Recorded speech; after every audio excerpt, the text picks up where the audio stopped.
After a couple of hours feeling lost in my thoughts, I figured it was time to get Becky and head out. I hadn't really hung out with Becky at the party, but she seemed to be having a good time with friends. I went to get our coats from the bedroom, planning to find Becky after. When I opened the door, what I saw stopped me dead. There, just as shocked as I was, were two people I knew, Tim MacArthur, head of the economics department, and Beth Zuzik. They were kissing, and I walked in on them. Seeing this made me feel shocked and a bit lost. When they turned to face me, I saw his hand was on her chest, tight through her dress.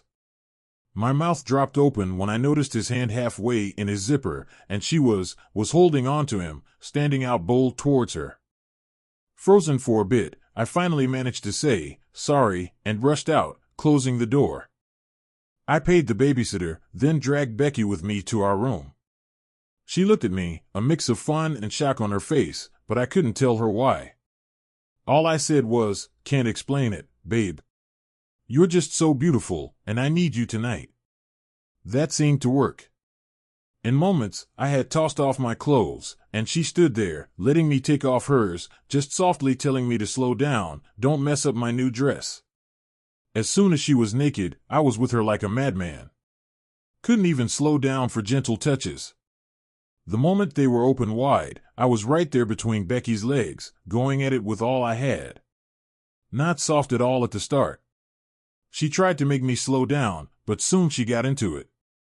As I rushed, I used my mouth and hands to get her to climax twice, all while thinking of Beth and her image in my mind. Then I was on top of Becky, more turned on than ever. I was deep inside Becky, pushing hard and fast. I was lost in it, but Becky seemed to love the new me. We usually weren't this wild, but she was up for it after some drinks. As I moved, I kissed her neck and ears, pulling her close and letting out sounds of joy. But in my head, it was Beth I was with. Soon, I felt the climax building. I grabbed Becky, pulling her close with each push, and her sounds of joy filled the room as I reached the peak. This was wild, not gentle, and way more thrilling than our usual. Lying there, Becky was amazed. Wow, who was that wild man just now? And where's my husband? Oh, him, I told her. He told me I could take his place tonight. Guess he's still at the party, a few more times, huh? He might have forgotten I'm not as young with kids just nearby, I joked, but also mentioned, you've got plenty of energy once things get going, I said with a smile. By that time, I was softly touching her chest, just moving my fingers on her skin but not yet on her points, and she was beginning to like it. I kept at it, soon using my mouth and tongue instead, and Becky laid back, her face showing how much she was into my loving care. We both were getting excited, but only I knew I was thinking of Beth's small, firm chest as I kissed and sucked on Becky's larger one. Then I wanted everything dark, so I reached out and turned the lamp off. I also wanted to take Becky from the back this time, so I flipped her over, face down, and got ready behind her. I played with her for a bit in that spot before I lifted her by the hips, let her get on her knees, and then began to move slowly back in as we both made sounds of joy. This second time, I lasted way longer, but like the first, in my thoughts, it was Beth again, but this time, the dark helped make my fantasy feel real. I touched Becky's hips and behind, then reached up and grabbed her chest, then kept playing with her as I moved in and out. This was the way I liked best, and as I went on, I could nearly think it was Beth making noise on the bed, her sounds getting louder as we went on together. Only at the very end did I lose my soft touch, and I got so carried away that I was pulling Becky back onto me hard, using her hips to pull her in and making loud sounds when I finally finished. My first clear thought after the rush was a worry that I had been too rough at the end, that I might have hurt her. Luckily, Becky was just as into it as I was, and we lay on the bed close together. A bit later, she whispered, "Thanks," in a soft voice. "When you see my man Steve, tell him he can come back for more fun with me whenever he likes." I wasn't sure how to take it. Should I have been glad or sorry? I didn't know. I had made Becky and myself happier than ever, but she didn't know that my sudden heat came from thinking about another lady. But I did. In the months that followed, Becky and I had a lot of sex, and it was way more intense than before. It hadn't felt this good since before the kids were here. I must have been with Becky so many times, trying every way we could and going down on her in the living room, the kitchen, and outside. And for a while, she even went down on me again. But the issue was, it was always Beth on my mind. The woman with me doing all these wild things was my wife, Becky, who had no clue she was just standing in for a young, dark-haired Irish lady who was clearly with someone else. Becky asked me what was up a few times, and I couldn't really say. The best I managed was, "I don't know, honey." One day, it hit me that I was about to turn 40. I don't think I need to buy a fancy car. It's not that kind of midlife thing, plus we couldn't afford it anyway. But I do want to make the most of the fun we can have in this life, and lately, you've just been looking so amazing. I just want to be with you any chance I get. I don't want to get old, wake up at 80, and wish we had had more fun when I still could. Becky seemed totally fine with that explanation, even though it skipped the big truth that this was all sparked by my desire for Beth. It was still a pretty honest reason that I could be okay with. I only saw Beth a few times more, and there was nothing like that first flirt at the party again. When we'd meet at econ department events, we'd just wave and smile from afar. I never heard any talk about her, so maybe she stopped seeing MacArthur, or they kept it very secret. By the end of that year, her successful husband got a job at NYU, and they moved to New York just after the new year. After that, my wild thoughts about Beth started to fade a bit. I still thought about her, but not as much. Sadly, the exciting times between Becky and me also started to slow down. Around a year after Beth drove me wild, things with Becky were back to how they were before Beth showed up, and Becky never found out about my secret crazy wanting. I told all this to Linton, who listened with care. And when I finished, he nodded. "So, Steve, you think there's something like you're wanting for Beth and what Becky feels for Luke now?" he asked. "Yes, exactly," I said. "But there's a big thing that's different, which is really important. I never did anything with my feelings for Beth. I never was with her in that way or even tried, so I never broke Becky's trust with her or anyone else. But here's the thing, Linton. I've been thinking a lot about this. Maybe I never did anything because I just didn't have a chance. What if I had run into Beth at a cafe or bar? Maybe I would have tried something. And what if she had been into it? I can't see how I would have said no, not with how I felt about her back then." He gave me a look that seemed to dig deep inside. "No, I never did try to reach out to her or ask her to hang out," I said. "It wasn't because I didn't want to. I just never thought Beth would look my way. I saw her as someone who just played games. Plus, she had a husband and was busy with the head of the department, so I guessed she had enough on her plate. In the end, I wasn't guilty of anything but having a wild and strong fantasy that, well, made things more fun for me and Becky in bed. But Linton, can I really say I'm any better than Becky? We both got caught in a sudden strong want for someone else. The only thing is, she ran into her guy by luck and went for it. I never bumped into Beth like that, so I didn't do anything. Does that mean I'm all good and she's all bad? Or does it just mean she faced a hard-to-beat want and I just never did?" Linton thought for a bit, then answered, "Your last point, Steve, about a hard-to-beat want, seems like how you see this whole thing. Was your want for Beth truly hard to beat? What if you had run into her at a diner, say? Would you have been strong enough to say no if she came on to you?" I shook my head slowly. "I really can't say, Linton. I spent a lot of time thinking about it back then, and even more this past week, and I still don't know. I'd like to think I'm strong enough, that I'm so true to Becky, that I would have just said no thanks. But back then, my want for Beth was driving me nuts. I thought about her all the time. Every time I went into the department office, I wondered if I might see her there. Then I'd start dreaming about her with me or finding her in some wild scene with MacArthur or with her husband. I was crazy about Beth for a bit," I shared. "Let's stop there for today, Steve," Linton replied after thinking for a bit. "But let's talk more about this next Tuesday. I think looking at how you felt so crazy about her and Becky too is key for us as we think about what's next for your marriage. Thanks, Linton, you're probably right. Days kept going, each with its own beat. Work days were easier because work kept my mind busy, but weekends were tough, filled with a big empty feeling. Being alone, not ready to talk to friends about my problems, I went for long walks. This helped me stay in shape and also gave me quiet time to think.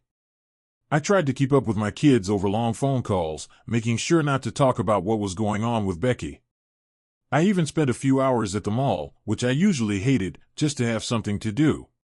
This showed how hard I was trying to find ways to not think about the mess inside.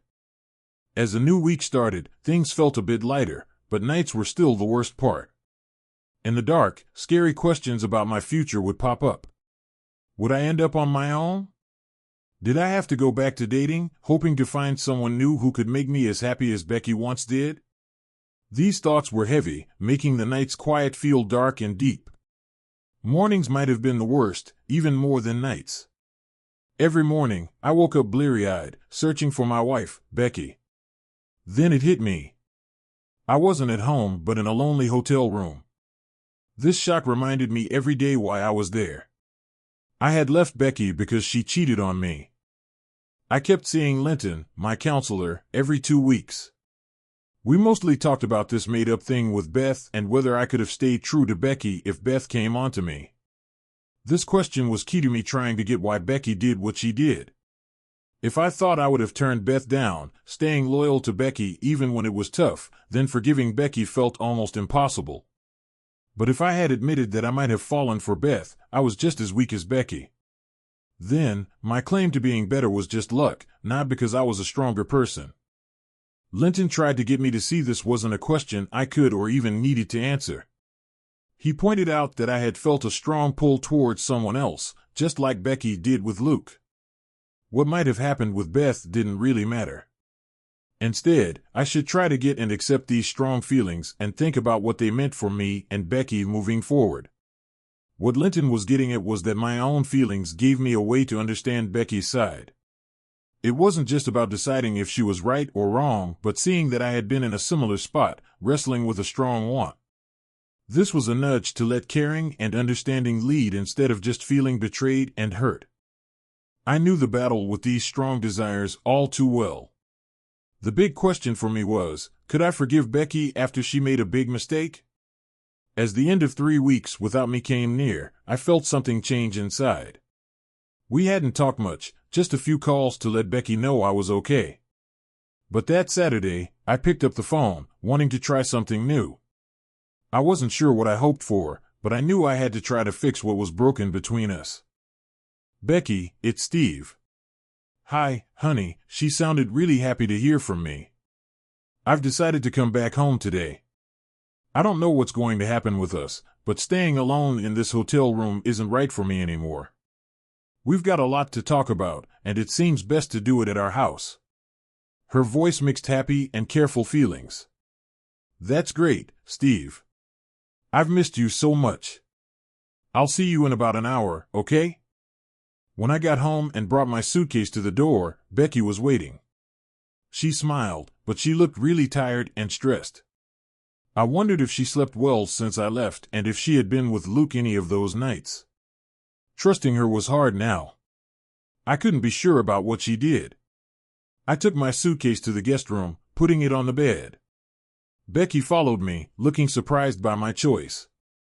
I can't sleep in our bedroom, Becky.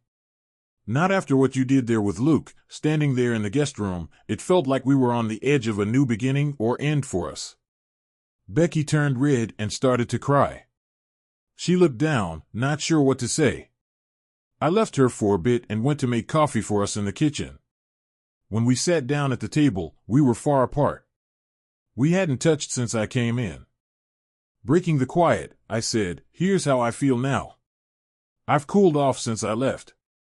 Being away helped me think. I've cooled off since I left.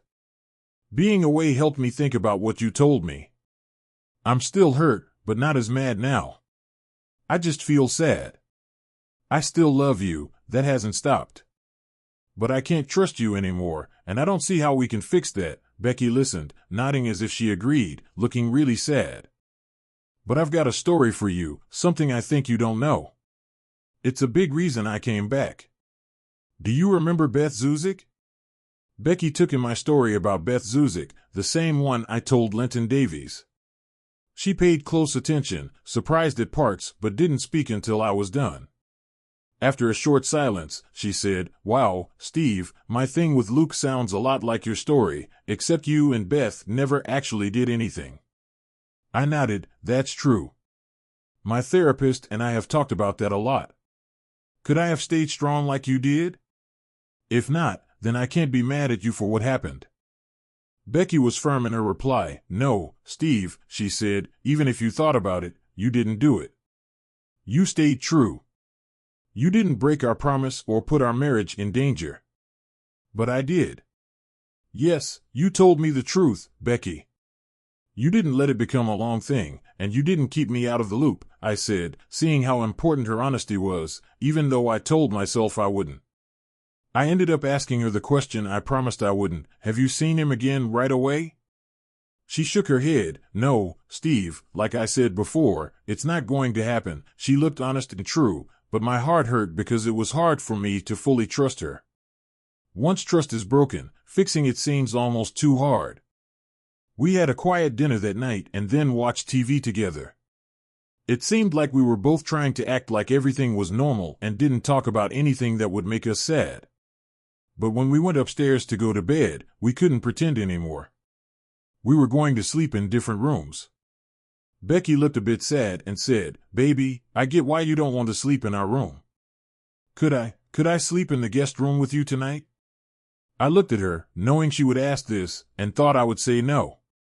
But what I said was different. "I'm not ready to be close, Becky, but if you wear a normal nightdress, nothing fancy, I'd like it if you were near as we sleep." She gave a small nod and a shy smile, then went to change.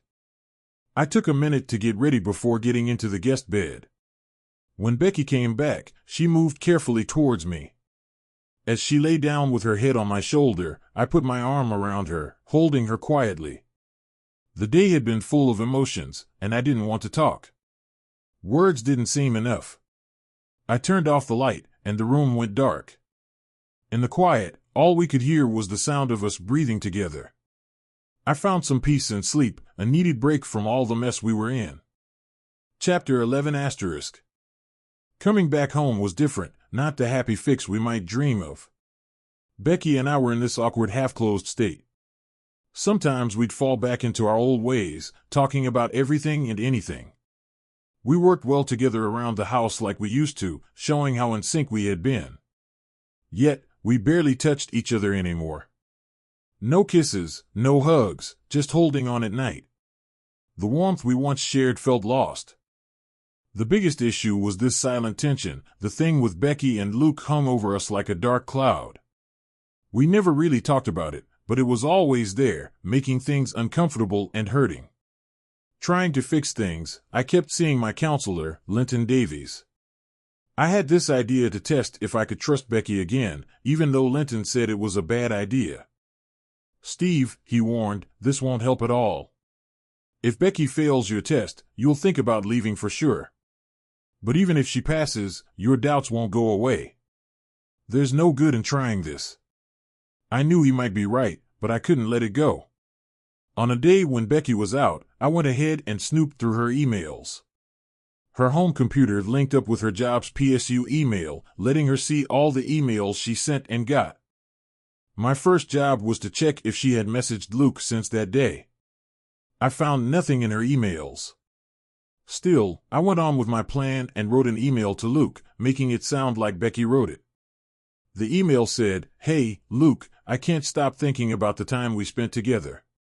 This Thursday at 7 p.m., can you come over? Steve won't be home till 10 p.m., so we'll have the place to ourselves. It might sound weird, but please don't reply to this email. Just show up if you can and act like this message never was. If you do come, it would mean a lot if it looked like you just stopped by on your own. Hope to see you Thursday. Take care, Becky." On Thursday, I put my plan to work. I called Becky around 2 p.m. from my job, making up a story about needing to stay late for a big server job. I told her to eat dinner without me, saying I'd find food later. When I got back, of course, there was no server job. By 6:45 p.m., I was sitting in my car parked a bit away from our house.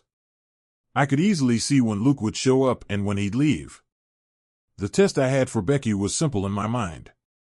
She would either send Luke away or give in again. If they were just going to talk, I figured he wouldn't stay more than 30 or 40 minutes. Any longer, and it would be clear what was going on. Even though Linton didn't like this idea, I had to do it. So there I was in my car, half listening to the radio and thinking about what might happen next. Luke got to my house at 7:05 p.m., walking up to my front door. I couldn't see if the door opened from where I was, but soon he went inside, and the door shut behind him. I waited. Each minute felt longer than the last. The first 30 minutes went by without too much worry, but as more time passed, I felt worse. I kept my eyes shut a lot, hoping time would jump ahead, but each time I looked, only a few seconds had passed. When the clock was close to an hour, I felt really nervous. The door stayed closed, no sign of Luke coming out. The music from the car radio seemed far away, my own heart beating loud, and my thoughts spinning was all I could hear. The answer I thought I wanted from this test was making me scared. Now, at 8:15, it hit me. My wife was with Luke again, and I had set this up. I wanted to know, and boy, did I find out. At 8:30, I realized I was crying a lot. By 8:45, I had no patience left. What was I doing just sitting there, doing nothing? I could go inside, catch them, and face it all. Just as I got the car ready to do just that, I saw Luke leave my house, get into his car, and drive off quickly. I drove to my house, thinking I'd find Becky trying to hide what she did. But when I got in, she was at the kitchen table, still in her work clothes. She looked surprised, then worried when she saw how upset I was. "Steve, did you come home early?" she asked. Then, seeing my tears, she got more worried. "Are you okay?" I didn't answer her questions, just looked around fast. 2 coffee cups were on the table. I ran upstairs to our bedroom where the bed was made nice and tidy with no signs of anyone else being there. I checked other rooms too, all clear. Becky came up after me, puzzled. "Steve, what's up?" I kept looking, this time in the bathroom for any hint someone had just showered, but it was all dry. I checked the clothes bin, the closet, even under the bed for any thrown clothes, but found nothing, feeling lost and mixed up. I just flopped down on our bed. Becky's worried eyes met mine. "Steve, what's going on?" she asked, all mixed up too. Then I started crying again. "I know Luke was here tonight, and I just know you were with him again." She stared back at me and said, "Yes, Luke came over, but no, I didn't do that with him and I'm not going to, Steve." My tears just kept coming, like all the upset from weeks on end was pouring out. "Then what was he doing here for nearly 2 hours?" I cried. Becky sat close, wrapping her arms around me. "We were just talking, Steve," she said gently. "He might have had other thoughts, but we just sat, had coffee, and talked." Her voice got stronger. "Now, you need to tell me what's this all about. How did you even know he was here?" Telling her felt so low. "I set it up," I blurted out, crying. "I sent him an email pretending to be you, asking him to come over when I was supposed to be out. I've been sitting in the car just down the road, watching him come and go.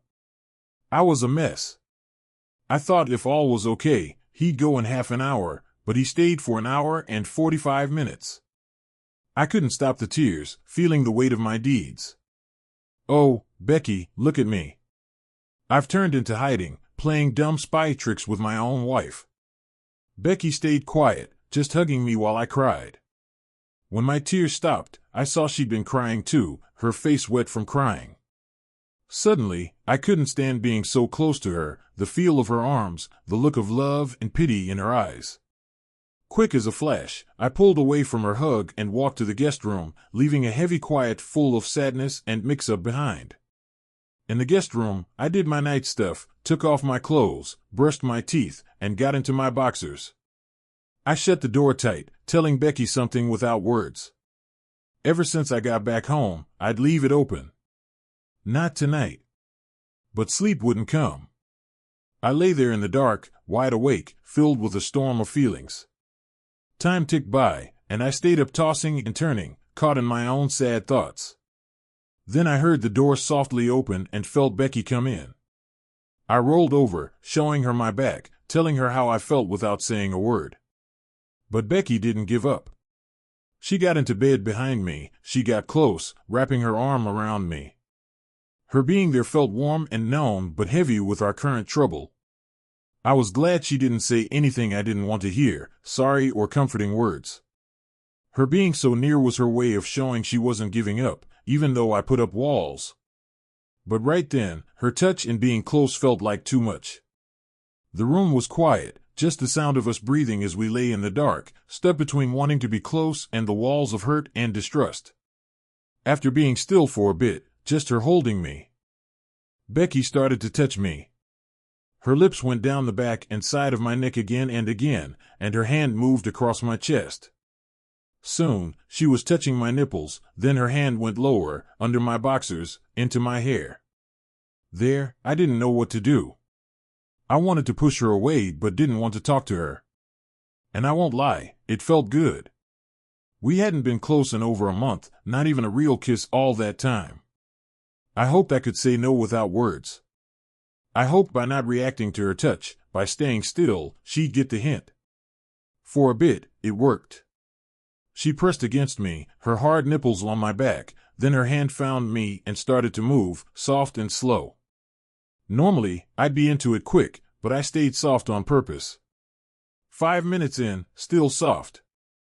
Good, I thought. No way. But then her hold got tight, and the feel got to me. I started to respond. She was happy, moving in close, her bare skin on mine through the thin fabric. I realized she was naked. I was split. Her touch was great after so long with nothing. I wanted it, but I was also mad, hurt, wanting to push her away to show my pain. If I had really thought she was into me for real, I might have just let things be. But I felt like Becky was only trying to win me back. She was using sex to fix things, make him feel good, and he'll forget and come back, she thought. I felt used, and that made me more mad than anything. Even though I was turned on, without a word, I broke free from Becky, rolled out of bed, stood up, and left the room.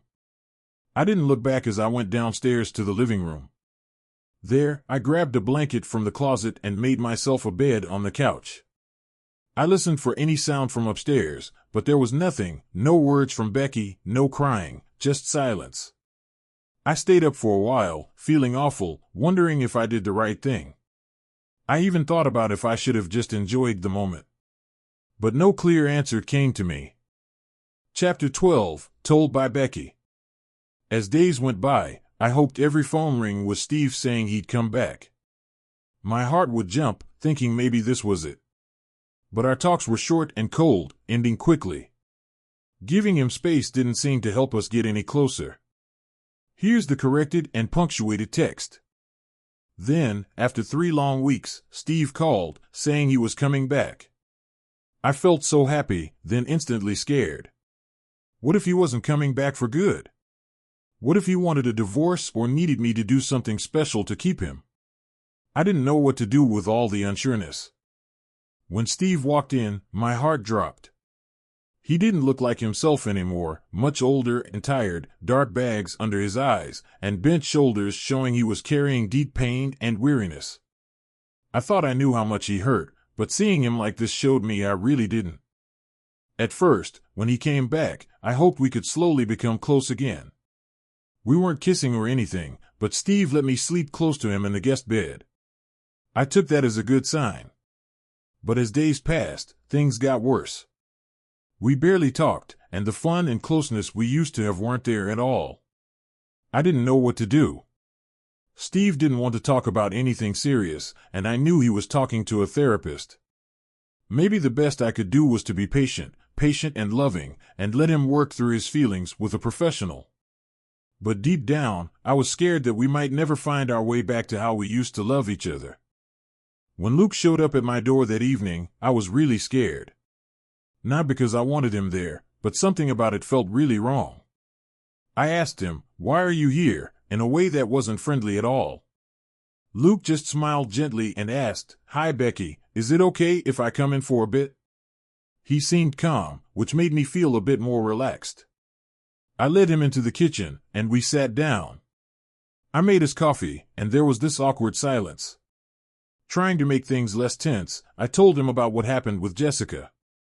I made it sound funny, talking about how I panicked and how Jessica had no idea what was going on. The funny bits in the story made things better. Luke and I started to laugh, and things felt easier. Then Luke changed his tune. "I've missed you, Becky. The days we had together were amazing, like nothing else. It's your call, but I'd really like to be with you again." He looked serious and honest, with no hint of a game. I sat there quiet for a bit, trying to figure out how I felt. My heart was pounding, but I was calmer than before, which was a relief. And while I still liked Luke, it was different now, more in control. Before, just being near him made me lose all sense. In a blink, I'd be so turned on, ready for him. But now, even with the pull, I could think about what might happen next. Sitting there with Luke and his offer, it felt like I was looking at juicy peaches at the store. They seemed so good, promising a sweet rush. The idea of taking one, biting into it, and tasting its flavor was hard to resist. But going for that quick joy with Luke felt wrong deep down, and it could end badly. Right then, I felt a big wave of relief. I knew I could say no to Luke and do it without feeling sad. Being married or in any promise means making choices. Sometimes you can't have what you want to keep that promise, skipping out on a dinner out because my other half wants a quiet night at home, to not giving in to the pull of an affair, can vary a lot. I had slipped up once before, and the regret was heavy on me. But now, looking into Luke's hopeful eyes, I felt a rush of willpower. In that moment, I was sure I wouldn't slip up again. Knowing I could keep the promise I made in my marriage, despite the tough spots and tests, made me feel strong. It was like saying yes again to my values and choosing to stick to the vows I gave. So, I smiled at Luke and shook my head. "I'm sorry, Luke. I'd be pretending if I said the thought didn't tempt me. You know that too well. That day was amazing. I never really got to saying rock my world until that day with you." We both shared a laugh, which made things a bit less tight as I kept on. But as hard to forget as it was, it nearly broke my marriage to Steve. Facing the thought of losing him showed me just how much he matters to me. He's worth more than any quick thrill, even if it was as wild as ours was. So, even though I'll keep the memory of our time, it has to stay just that, a memory. Our alone time. And maybe that's okay. I doubt a second round could ever top the first, I joked. Luke laughed. "Not sure about that, but I do get it, Becky. I felt bad about being with a married woman, even though I was going with what you wanted. Truth is, I was really drawn to you. But it's a relief not to keep up something that could hurt your marriage. And if things with you and Steve end up not lasting, I'll always be sorry for my part in it." I shook my head, reaching out to hold Luke's hand for a sec. "Luke, what happened wasn't on you. I was the one who went after you that day. You've got nothing to feel bad about." After we fixed the big problem, me and Luke kept talking. He shared about his schoolwork, and we both told tales about dealing with the school's big bosses. I was shocked at how calm I felt. Yes, Luke was good-looking, and in another life, maybe I'd go for it. But I was with someone, and facing that truth wasn't as hard as I thought it'd be. Soon, Luke said he had to hit the books again, and we said bye without even a hug. Better safe than sorry, right? After he left, Steve came in, a total mess. His face was all red, and he had tears, breathing hard. When I got that Steve had set up a trap to catch me and Luke, I was mad. His bold lie hit me hard, but then I just felt sad. Steve, the strong and loving support I leaned on, did this out of hurt. And it was my fault. Steve locked himself in the other room, and I was left thinking. The quiet made the problem seem bigger. How could I fix what was broken between us? What could I say or do to show him my heart was still his? I had to find a way to mend his trust and heal his heart. I knew I couldn't give up. I had to make him see he was still my number one, to show him my regret was real, and that I was all in on fixing us. I knew I needed to try for our love, our past, and the hope for our future together. We got to a place where we hugged in bed each night, but no kisses, touches, or sex at all. I was waiting for him to act first, but tonight, I felt brave and decided to be bold. I took off my clothes and got into bed, holding him close from behind. After a bit, I started to touch him, liking how his skin felt under my hands, and soon I was holding him more intimately. It was a surprise when he didn't react as quickly as usual. Steve was always quick to respond, but this time was different. I didn't rush and kept going, waiting for the reaction I hoped for. As I moved closer, excited for our first time together in weeks, I noticed him finally responding. Just as I was about to move even closer, he suddenly moved away and left the bed without saying a word, heading downstairs. I was shocked and hurt, holding back tears, and stayed in bed, hoping he might return. But after a while, it was clear he wasn't coming back, and I felt lost and confused. I had been so patient and loving since he came back, not knowing what else to do. I had gently given him all the time he needed to come back to me, waiting patiently for a month. Though he hadn't shown signs of doing so, then tonight, I tried to be a bit more direct, using my body to show my love, even thinking of doing more to prove it. But both tries didn't work, leaving me clueless on what to do next. In the morning, I tiptoed down to find Steve sleeping on the couch under a blanket. He looked like he needed the rest, so I left him be. I got dressed, ate breakfast, left him a short note, and went to work. The note read, "Dear Steve, I love you so much, and I'm truly sorry. I don't know how to move on. When you came back, I hoped we could fix what was broken, but it feels like we're moving apart, not closer. I've been doing my best to show my love and fix my mistake, yet it feels like our bond is getting weaker. I'm thinking, would it help if I joined your talks with Linton and Davies? I don't want to push or get in your space. I just want to find any way to fix what's wrong, mistakes I know I made. Let me know what you think when you can. With all my love, Becky." The weekend was quiet and kind of sad. When I got back from work on Friday, Steve looked down but kept it together. We barely talked, but he did say he and Linton Davies thought it was a good idea for me to join their next session on Tuesday. Over the weekend, we were polite but not close. I was unsure how to fix things with Steve, and he just went about our daily tasks quietly.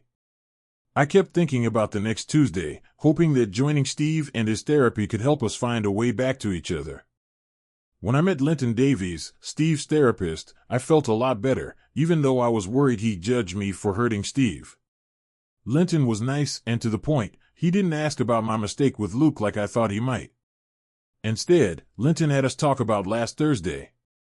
It seemed he knew about Steve's plan to see how I'd act when Luke came over. As we told our sides, Linton watched how we reacted to each other's stories. Steve heard for the first time about my talk with Luke. I tried to show that I didn't feel the same about Luke anymore, hoping Steve would get it after our stories. Linton suggested we think about being in each other's shoes. I had to imagine if Steve cheated with Beth, and he had to think about being the one who cheated. The feelings that came up were unexpected. When we were done, Linton nodded at Steve to share first. Steve talked about wanting to show me he still loved me and knew he'd hurt me a lot. He thought being close again was a way to say he loved me and to start fixing my trust. Then it was my turn. Linton asked, "Okay, Becky, what do you think you'd feel if things were flipped and Steve came at you?" I looked right at Linton. I wanted to yell, "That jerk!" Anger burst in me as I kept going. "That jerk sleeps with Beth, knows I'm hurting, then jumps in bed with me and starts touching me down there. What does he think? That I'd get all excited and just let him have his way with me until I feel okay? I bet he'd be thinking of her while we're at it. How can I not see his move is just some fake, "Oh, sorry babe," for what he did? Like I'm supposed to believe he's really into me? At that moment, what a joke. As I ended, my voice got loud, the anger surprised me, feeling it stronger, imagining it from Steve's point of view. Then silence hit the room, and tears took over me. "Oh, Steve," I said, crying. "Is that how it felt to you?" Steve said softly, "Pretty much." Silence took over again, only broken by my crying. After a bit, Linton Davies cleared his throat, bringing us back. He spoke to us nicely.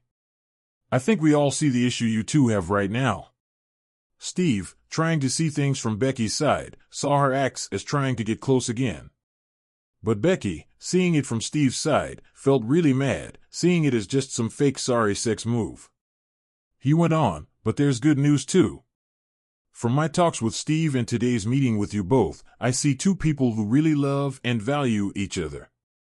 This is a strong couple facing a big hurdle, not a broken one. Also, it's good to see how kind you both were today, Steve, even though you were mad at what Becky did that night. Today, you saw it as a show of love, and Becky, you got why those things made Steve mad." Feeling a bit better but still not sure, I said, "Yes, Linton, but I don't know what this means for us now. I want to show Steve how much I love and want him. I wish to be close with him again, just him, but I find it hard to show my feelings in a way that he will trust." Steve's yes surprised me. She's right. I'm scared. I can't trust what Becky says or does now. I see all she does is just for her own good and guilt. Linton Davies quickly spoke to Steve's worries. "But, Steve, the thing is, Becky wants to keep your marriage. That's big, isn't it? You don't think she's doing it for shallow reasons, do you?" Steve nodded slowly, showing he heard. "I get that she loves me and wants me in her life. I do trust that. But to trust she wants me, that I'm the one she picks over Luke Richards, that's much tougher." I said in a soft voice, I said no to him, "Steve. Even with your test, I chose not to be with Luke. That should mean something. Yes, Becky, it shows our marriage means more to you than being with Luke again. That's something. But it doesn't fully mean you want me more than him. It might just mean you're picking the sure thing of our marriage over him. That doesn't really make me feel wanted or sure in my pull to you." Steve kept on with a sour tone. "You know, for months I dreamed of Beth when with you, but you never had to know or fight that dream. You stayed sure in my love and want for you. My dreams never stepped into our real life." Steve's words hit hard, deep with hurt and the mess of it all. "But you were with Luke, and I know it was big for you. Now I have to fight with that memory. How can I be sure you want me, not just a shadow of your time with him?" The room went quiet, each of us lost in thought, heavy with what Steve had said. I tried not to cry, feeling his doubts and fears. After a while, Linton spoke up, breaking the silent air. "It's clear we've got a lot to sort out still, but don't give in to the worst thoughts or fears. There's plenty of love and understanding between you two to grow on. Steve, Becky's trying to show you her love, her sorry feelings, and how much she wants you. It's important you try to let her share these things without getting mad. And Becky, you need to be patient. Steve might not be ready to hear you out or take your olive branch now. I think I should keep seeing Steve twice a week, and Becky, you join us every 2 weeks. A lot can be done when we talk one-on-one, but it's also good to check in together to see how you're both doing." Leaving Linton's place, heading to the parking lot, I felt I should say something nice. "Linton's really good, Steve." "He is. We're lucky to have him," Steve said. Then, in a moment that felt like a tiny step forward, he reached out and held my hand, keeping it till we got to the car. This small act of touch in the middle of our storm gave a bit of hope and understanding. Chapter 13, Told by Steve. Getting Linton's point, I knew I had to work on bringing back closeness with Becky. My doubts about her true feelings were clear. I just couldn't let go of the thought that her moves in bed were more out of guilt than real want. For the next month or so, we got through our days with a kind of forced calm. The coming Christmas with our kids coming to stay made things more tense as we both tried to hide our troubles from them. At Becky's push, we started to share the big bedroom again before the kids got here. The kids being over was a good break. Their happiness and fun let us put our issues to one side for a bit and act like the loving mom and dad we were. After the first few days, they were mostly out with pals, which made the air at home a bit lighter. In early January, Becky said we needed to talk after dinner. I'm thinking of going to see Anna for a few days. It's a slow time at work, and they won't mind me being off, she told me. The way she said it made me think there was more to it. I just nodded, hoping she'd say more. I don't know, Steve. We live in this house, we're nice to each other, we meet with Linton together, but nothing's getting better. You know I love you. I want you. I want us to be close again, but Linton says you need to make the first move, and you haven't. Her words made me feel both cold and annoyed. Is this like a test to be apart? I shot back a bit too sharp. No, Steve, she said, taking my hand. It's not that. I'm in this for the long run until you say you can't be. Her smile was sad. I just thought a little break could help us think clearer. Plus, I really miss Anna and her kids. I felt a mix of relief and understanding as Becky talked about needing a short break. Okay, dear. When do you want to go? I'll take some time off to drive you to the airport. The house was so quiet without Becky. It gave me lots of time to think. I missed her more than I thought I would, often talking to her in my head. Her being gone helped me see the good in us and made me think less about our problems in bed. I wanted to talk to her about so many things when she got back, like we used to. Becky called a few days before to say she was coming back on Thursday. I couldn't meet her because of a meeting, so she took a taxi. When I got home at 5:30 p.m., it was too quiet. I was shocked to find Becky out cold at the front steps, her bags close by. I ran to her, feeling her skin cold and damp. I unlocked the door fast, carried her to our bed, and tucked her in warm blankets. I made her tea, and soon she started to wake up, shaking and confused. I think I fell. I can't remember, she said, her voice shaking. I told her to hush, lay down next to her, holding her close for heat. I hummed a bit, and she began to calm down and stop shaking. When she felt a bit warmer, I helped her sit up and have her tea slowly. I saw a small cut and a bump on her head, which I checked softly. After the tea, I got an ice bag for her bump and took her in my arms again. She started to feel more like herself, and I felt less worried. Thanks, Steve. The tea and blankets are just right, Becky said, still not all there. I think I fell on the steps. The taxi left me before 5. When did you get back? The idea that she was out in the cold for close to half an hour scared me. I was glad I didn't stay late at work. Let me make a warm bath, I said. You're not shaking much now, but you must still feel cold. She smiled, saying how much she missed me while she was away. I got the bath ready, then helped her from the blankets and took off her clothes gently. When I took off her socks, I saw her right ankle was big and blue. I worried it was broken or really hurt. So, I carried her to the bath, keeping her hurt leg dry. As she sat in the water, she let out a happy sigh. This feels great. Thanks, she said. Worried, I asked, how's the ankle? Can you move your foot? She moved it, showing pain. It hurts, but it's not broken. I can move all parts, even my toes.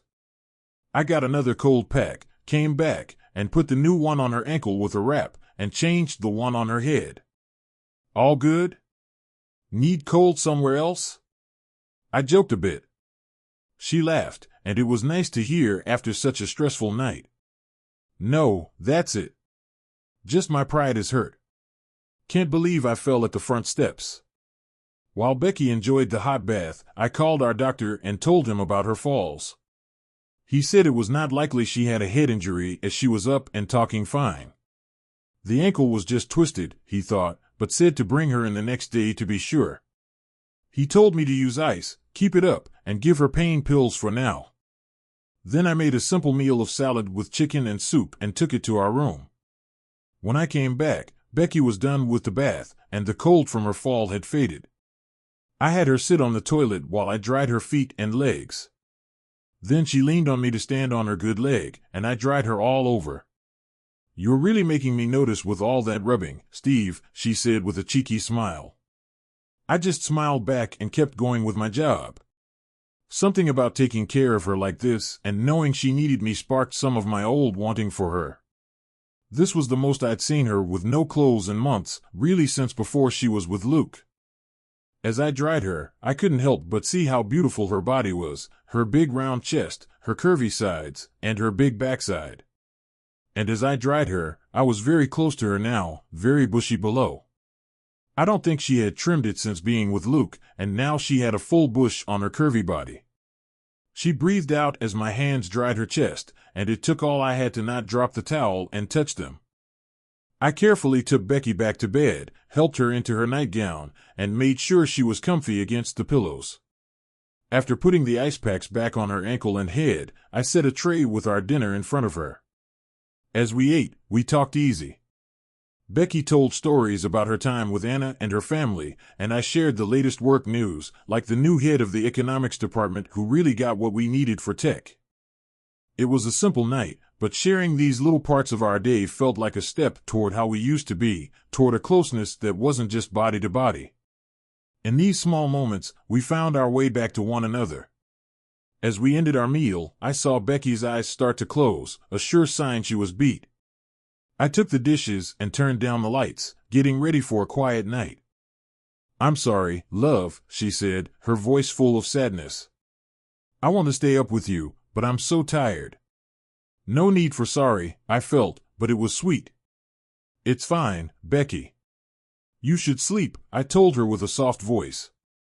Seeing her like this, weak but so known to me, made us feel close again. It was as if after her fall and all the care, we found our way back to the start, to why we were together. The hard times and pain were still there, but in taking care of her, I started to care for us more, hoping we could make it. "Steve," Becky's voice full of worry brought me back. "You're not going to sleep away tonight, are you?" I first thought to sleep in another room to keep her anchor safe, but her worry made me change my plan. "No, love. I'll stay with you all night," I said. I gave her a soft kiss, made sure she was warm, and left the room. As I cleaned the kitchen and filled the dishwasher, my mind went back to the evening. At first, I just worried about Becky, but then I felt something change in how I felt. Taking care of her, even when she was so in need, felt close, even a bit exciting. It wasn't just about seeing her with no clothes or helping her clean, it was a deep feeling of her needing me, being there for her in a way that was both caring and special. I had to force myself not to touch her as I lay next to her that night. Drive Westcott reported that Becky had an injured ankle and a small bump on her head the following day. He advised rest, ice, keeping the ankle elevated, taking pain medication, abstaining from alcohol and driving. If things got really bad, he told us to give him a call. I took care of her after we left, following the doctor's instructions. For the weekend, I became a kind of nurse, attending to all of Becky's needs. I prepared her food, assisted her, and kept the medication and ice packs handy. In a way, it was nice. I enjoyed lending a hand and getting to know her again. While she recovered from her head injury, we had a lot of conversations and laughs. One thing, though, bothered me. I felt really attracted to Becky when I touched her and saw her naked. I hadn't felt like this since learning about Becky and Luke, so this was strange for me. Not that I was into sex. My sensual desires seemed to be dozing off, but suddenly, whoa, they were fierce and awake. And this infuriated me for some reason. Although Becky felt well enough to return to work on Monday, I continued to drive her and assist her getting in and out of the car. She got around the office on crutches just fine. I told my therapist Linton on Tuesday about the weekend, how I looked after Becky, and how it made me feel both sexy and irrational. Linton smiled a little, which was unusual for him. What I said, feeling a bit ticked off, is it funny that being close to my wife and seeing her need help turned me on? No, Steve, it's not funny, Linton stated, maintaining his composure. I paused to consider what he said, and soon I was laughing too. It's actually a good thing. But I think it's funny you're mad instead of happy about these feelings. I suppose you're correct, I replied. Linton questioned my anger. I explained to him that I felt weak and wanted to be in charge. I felt like I was clinging to my pride when I didn't want Becky to make me feel strong. I knew it sounded ridiculous, but I still said it out loud. And another thing, I continued, is that I don't trust Becky's feelings. I'm scared she might act happy just to make me happy, and that makes me mad. As I was leaving, I continued to think about Linton's statement. Steve, there are lots of reasons people have sex. It's okay to want it for fun as long as both people agree. It doesn't have to prove how much Becky wants you or if you're good at it. Linton seemed to consider this statement for a while before continuing. Becky noticed that I was daydreaming while driving. I refrained from going to the kitchen once we got home. Rather, I brought her to our room after picking her up. I hugged her, stood her by the bed, and gave her a kiss I hadn't given her in months. I was able to see things differently and let go of my grudges, which made it feel like we were getting close again. With a huge smile, she said, Becky, I want to make love right now, okay? I interrupted, oh, sweetie, hold on. Her smile gave way to an uncertain expression, but she nodded. I don't want to talk, I just want to do it. I won't hurt you, but this is for me, okay, she said. I quickly warmed the room, undressed, and began to undress Becky. I gently caressed her as I went along, and she allowed me to enjoy her. I was so ready when she was all naked and I had her on the bed. My temper rose along with my desire. I knew, though, that I had to let go a little. I drew her in close, our tongues meeting as I gave her a passionate kiss. I felt as though I was seeing her skin for the first time as we lay there, and I couldn't stop touching her. I put my hands on her arms, then her sides, and finally her back. I laid her down gently and concentrated on her chest, giving each area a gentle pat and kiss. Becky stood by and let me take the lead. She seemed to be enjoying it too, based on her quick breaths. I let my hand stray down to her very bushy area, mouth on her. I adored it since it was the most natural thing I had ever seen. My fingers felt her, sensing that she was excited already. Before long, my thumb found its sweet spot inside her, allowing my fingers to dance as she moved to the beat of my touch. I gave her another kiss and lowered myself back onto her chest, pressing my body against hers. Each of us began to murmur softly. I could feel Becky was almost there, but my attention strayed from her enjoyment.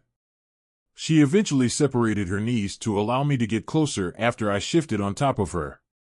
She reached out to grab hold of me, but I reached out ahead of her and moved in her direction. Once there, I made a powerful move and went all in, feeling fantastic. I was relishing in the warmth around me and was as hard as I could be, almost like I was young again. For a moment, I just lay there, letting her lead, kissing and biting lightly as I held her close and gave my back a gentle stroke. I saw pleasure on her face and felt conflicted. It was uncomfortable to think of Luke Richards with her here, right in front of me, but strangely, it didn't make me any less lustful. Rather, it stoked a sense of defiance within me, a sort of now it's my turn mentality. I continued, moving slowly at first but quickly picking up speed. I barely noticed as she moved with me, wanting more and more. I felt like I was getting closer to the edge and was really into it. As we matched each other's rhythm and moved faster, engrossed in the excitement, I didn't really pay attention to her movements. I sensed that the top was quickly approaching and that I was drawing near. I swiftly pulled away from Becky and climbed the bed, using one hand to grab her hair while I inserted my mouth into hers. I was unable to stop myself. I wanted to do something that would truly show her and him, not just finish. I was aware that Becky detested swallowing because she frequently expressed her dislike for it, and now she was going to experience a lot of it. Recall that I hadn't even touched my own skin. Becky was going to get it all, I suppose. The worst thing I did, though, was release her head before I began. I wanted her to make the decision. I didn't want to force her to do anything. I wanted her to choose, to experience something disgusting, to do something she detested. I wanted her to choose her own difficult situation. At 18, I lost count. The emotion was overwhelming. However, I observed that she struggled to resist the urge to spit it all out each time it struck her throat. She leaped up and ran to the bathroom as soon as I was done wiping her face, and I had to admit that I was smiling as I heard her speak. I had an odd surge of energy. She returned a little while later, smelling like mouthwash, and laid down beside me. Even though I still didn't want her to speak, after a little while she looked up and gave me a bright smile. "That was so, baby," she said. "No," I interrupted, suddenly furious. I started to move away from her, trying to get out of bed, but she held me tightly. "I don't care how it was for you. Didn't you get that this was for me? You're my wife, and it's me who should be doing this. I know I can't be like Luke, and I don't care, but I'm the one you chose, the only one for you in that way." Abruptly, I broke down in tears, clinging to her, resting my head on her shoulder.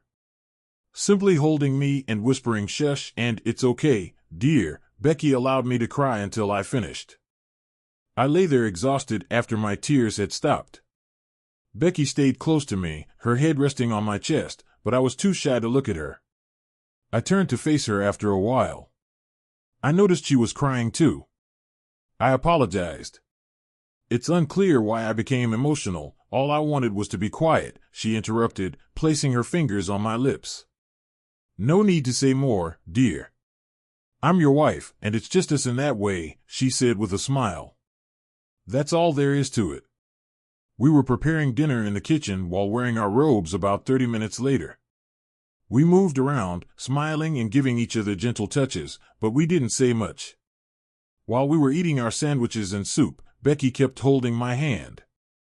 After that, we had some tea and spoke briefly about common topics. When we were done, Becky took my hand, looked at me serious, smiled, and led me upstairs. It felt like the good old days. "Please," she uttered. Compared to before dinner, it was better. I told Becky that I wanted to be alone, and before long, we were cuddling and loving each other in bed. We were soon in a comfortable location, with her above me in a way that allowed me to lie on my back and feel right beneath her gorgeous chest. I relished kissing and caressing one, then the other, as she caressed me tenderly, her hands gliding up and down, stopping to play before returning. Becky moved up a bit more, and I felt her lips encircling me. I felt enormous and extremely firm. Knowing that this was all for me, I just lay there and let her do her thing, not even attempting to move towards her. Since we had recently become close, I knew I could enjoy this without having to worry about it ending too soon, which was usually a concern of mine.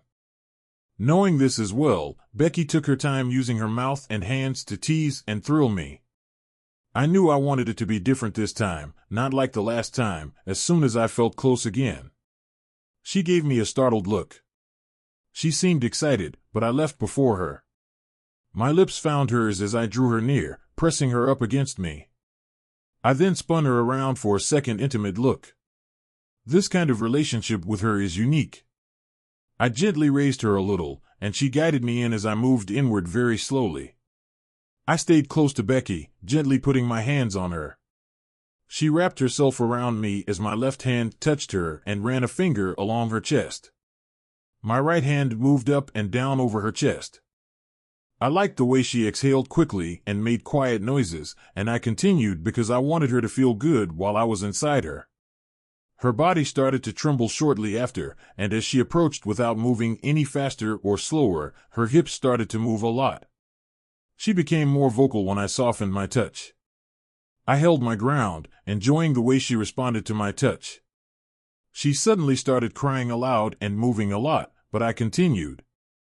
And she seemed to be feeling well for quite some time. She calmed down after a while and grasped my hand to get me to stop. I stopped and just held her, enjoying her warmth and our shared wetness, with me still feeling ready inside of her. Baby, please just wait, you really need to, I said. We just lay there together for a little while, me covering her and her face down, until she moved her ass. I started moving again, seeing as how it seemed she wanted more.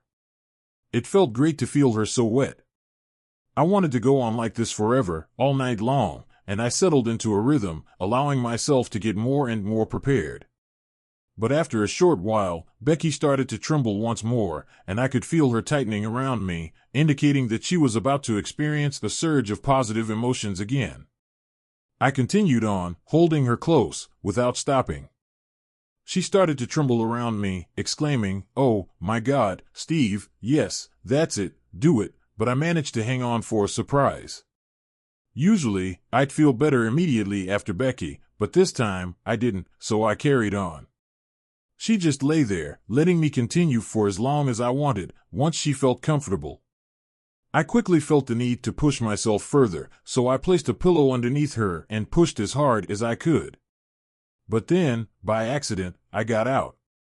I straightened up and continued. In order to dig even deeper and harder, I shifted a little. Soon I would be close, but I wanted it to be perfect. My movements were firm and powerful, but not outrageous yet. I felt more and more as I moved in and out, holding on to her. Every time, it all seemed more intense. I could only think about the feeling at this point. I could never stop at the very end, every push felt like a countdown. I lost myself in those final moments, going as deep and hard as I possibly could. I became tense and made a noise as the emotion overcame me. I hugged Becky tightly as it began to fade, and we collapsed onto the bed, me remaining near her as we lay on our sides. It appeared that it had been fantastic for us both. I was too tired to give it much thought, but as we lay there, I started to wonder if it was as good for her as it was with Luke Richards. I was confused why Becky moved away from me at first. Her face lit up and beaming with happiness, she turned to face me. She just gave me a strong hug and gave me lots of kisses, first on my lips, then on my cheeks, my eyes, and finally on my forehead. I was afraid she would talk and ruin the moment. She played with my hair, pulled me close, and whispered thank you, love in my ear. After that, we shared another long kiss. We soon switched off the lights and went to bed. Becky's Chapter 14. I'm glad I bumped into my head because that's how things changed for us. We experienced highs and lows, happy and sad moments, right after our first big night. Sunny days made us very happy. We'd be late for work because I'd make Steve a great breakfast and he'd take me upstairs for a while. He would bring a picnic to my office for lunch, and since it was too cold outside, we would eat inside the library lobby.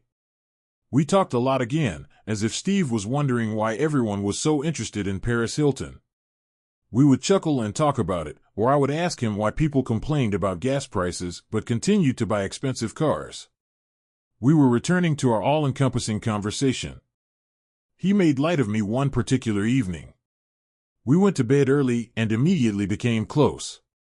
Steve began by slamming into me, and he didn't stop.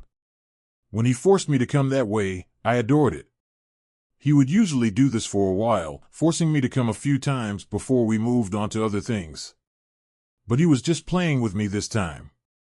He would bring me right up to the edge with his lips and tongue, and then he would stop. After getting close to me, he would stop and kiss my chest or belly, waiting for me to settle down before continuing. It took him nearly 40 minutes to convince me to come. Before I lost it, he made me feel anxious at least 5 times. I pulled his head in closer and rubbed my mouth until I exploded, thinking he was getting me there for the 6th time.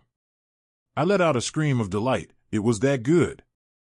I had the guts to ask Steve a question during dinner, nearly 3 weeks after we started having intimate conversations again. "Baby, would it be okay if I was the one to start things again?" I said. He asked, "You mean in bed?" I gave a nod. "You remember Linton said I should wait, that you'd show me how. I could show you how I felt, how much I wanted you. Now that things are good, I feel it more than ever." "Go on," he replied. "Steve, it's driving me crazy." There have been so many times in the past weeks where I've wanted to jump you or just make you feel good, like yesterday when you were in the shower. I lay in bed wishing I could just walk in, open the door, get on my knees, and just make you feel good. But I was scared. Steve paused for a moment and grinned. I guess things feel different now. I don't think you would be acting this way or doing it out of sympathy or guilt. Well, not as much. Becky, why don't you give it a shot the next time? I promise to tell you politely if it bothers me. No more shoving past you or hopping off the bed. We'll talk it through if there's a problem. After a brief period of silence, Steve inhaled deeply and said, "May I share something more? Remember how I sprang away the night you touched me? You should know that what you did was extremely hot, but I was too upset at the time to allow it to happen. I remembered that I had slipped into bed without my nightie and snuggled up behind him, pressing my chest to his back, and my hands wandered over him, touching his chest then down to his dick. It turned me on too, feeling him get harder until he pushed me away. I smiled back at him as I tried to recall it. Grinning, I said, I'd love to try again. Got time in about 20 minutes after I finish these dishes? Steve grinned and said, You wash, I'll dry. After that, we were back in bed in less than 10 minutes, me naked and tucked in behind him with my hand stroking his thick dick. Before long, I was nodding my head back and forth until he was close. Not all of the days were good, though. I remember one Thursday coming home to find him sitting with a beer and staring off into space. I sensed that something was wrong with me, so I sat down on the floor by his chair and gave him a bear hug, putting my head on his thigh. We did this for a while before he finally said, I'm feeling a little better now. Really, it was just a silly little thing. Harold cracked a stupid joke about a young man and an elderly woman. It reminded me of you and Luke. I didn't know what to say, so I just gave him a tighter hug and stayed. He said, Okay, that's it, shortly after. Let's grab some food, and the matter concluded. Another time was more difficult. We were in bed and really getting into it. I was pushing Steve with my hips, making ARG noises with every push, and my eyes were closed. Suddenly, he stopped, and I opened them wide to see that he was hurt. What's wrong, baby? I blurted out, and he just made a face before rolling off and lying next to me. Eventually, he spoke, saying, Becky, you seemed so into it. I was starting to get excited about it. Then I started to wonder if you sound that way with Luke, if you feel as good about yourself, and if you're better off with me. And if he was bigger than me. He hesitated, and I felt hesitant to speak up for fear of offending him. It's wonderful to be with you, Steve, you're everything I want, and we can be wild and gentle at the same time. Yes, Luke's was longer, but I love that yours is thicker. I said, and honestly, I don't think about being with Luke now. Steve gave me a sidelong glance, still unsure of whether to believe me. Do you recall our meal at Chez Marin in downtown? Yes, the food was excellent. Did you compare your VE to any other meal when you were eating it, or did you just enjoy it? Steve laughed and said, You're right. I asked. In fact, I was thinking, this is something Becky has to try. We liked this spot, so one late April Saturday, Steve said he wanted us to pack a lunch and hike near a small lake about 20 miles from town. I thought something was wrong but didn't ask, so I just packed our lunch and we headed out.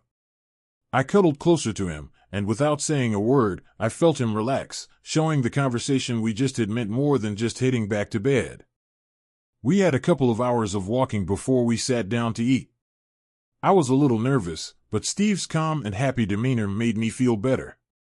Our walk was full of the usual enjoyable conversations. After we finished our meal, Steve leaned back on a tree and drew me in. I'm going to stop seeing Linton, he said quietly. Oh, I said, surprised but relieved. That sounds like good news. Indeed, we have been discussing it, and I told him this week that I still felt something for both Luke and you. He looked directly at me and said, that talk made us both realize it was time to end the sessions. No, to be clear, I've let go, but part of me still holds on to what you did. Since these emotions are preventing me from being happy, I wanted to let go of them. I told him that holding onto this hurt in order to feel hurt or angry with you is ridiculous. See, it indicates that I've moved on if I'm genuinely happy once more and our love seems like it did in the past. I am no longer able to hold this against you. In a strange way, I was keeping myself from being truly happy because, in order to get there, I would have to acknowledge that I'm not angry with you. He gave me a serious look and said, I couldn't think you still owed me for making me sad if I wasn't sad anymore. Do you see what I'm saying? Yes, I do. We sat quietly for a while, and then I gave him a closer hug. The idea of you being fully happy again, especially with me, warms my heart. Steve smiled at me after I told Linton all of this. Maybe we're done with therapy, he said, reflecting. I think we all kind of like to be mad or hurt, feeling like someone should make it up to us, so maybe we stick to our hard feelings a bit too long, I responded. However, I must add one more thing. I'm sorry, even if you've moved past the hurt I brought you. Therefore, if I keep attempting to put things right, I hope you won't mind. His smile reappeared. What were you thinking of doing? Hey, how about now? After lunch, let's wrap up our walk, take a long, warm shower together, and then I want to ask if I can go down on you, he said. All right, Steve replied. Steve was in the kitchen preparing dinner when I got home, so I went to the kitchen to give him a heartfelt hug. Hey, darling, did you hear the call? Jessica was calling about her big deck party, which Steve hadn't wiped away. He looked at me and said, yeah, about Jessica's deck bash. You look upset. Are you concerned that Luke might be there? I nodded, tears welling up in my eyes. It's just not fair to you, Steve, to face him and act as though what I did never happened. Steve gave me a warm smile and a kiss, saying, Becky, I've been thinking about this. Jessica organizes this annual event, so I knew we would eventually reach this stage. After a year, I'm happy with our current situation. Meeting Luke and being courteous can wait. I stepped back, met his intense gaze, and said slowly, yes, Steve. I am all in, forever yours. I then leaned in and gave him a powerful kiss. That's if you're really back with me. You're all in, right, love? I asked. I took one of his hands and guided it down my pants, where he quickly felt me up, sending a chill through me. And this too, I said, moving his other hand to my heart. These are yours, I pointed to my lips. And these, I said, placing his hands on my chest. And all of me, I added. All right, replied Steve. We'll hit up Jessica's deck party, chat with everyone, Luke too, and just enjoy. Then we'll head home, and I'll love you wild like the crazy night we had after last year's bash, but this time it's just us, no Beth, no Luke, just us. I kissed him again and held him tightly, saying, it's a plan. Hey listeners, make sure to hit the subscribe button and enable notifications if you enjoyed this video and want to be notified when we release new content. You won't want to miss it.